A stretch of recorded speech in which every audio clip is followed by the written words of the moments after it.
నేను మొన్న వీడియో పెట్టినప్పటినుంచెల్లి అందరికీ ఒకటే సందేహం. శంకరుని చెమట నుంచెల్లి మల్లన్న దేవుడు ఉద్భవించిండా?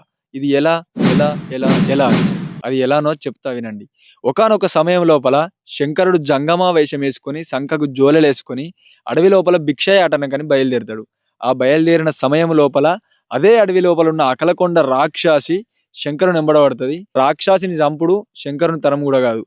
ఆ రాక్షసి నుంచెల్లి తప్పించుకొని పారిపోతున్న సమయంలో శంకరుని బొమ్మనందున చెమట పుడతది. ఆ చెమటను తీసి బండకు కొడితే బండ బరబర బరబర వలిగి బండ లోపల పుడతాడు బాలమల్లికార్జున స్వామి. గుండు లోపల పుడతాడు గురుడు మల్లికార్జున స్వామి. చెమట నుంచెల్లి పుడతాడు శ్రమధీరును మల్లికార్జున స్వామి.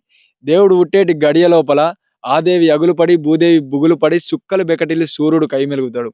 హిందూ మహాసముద్రం, అరేబియా మహాసముద్రం, అట్లాంటిక్ మహాసముద్రం అడుగు మందం కదిలినాయట.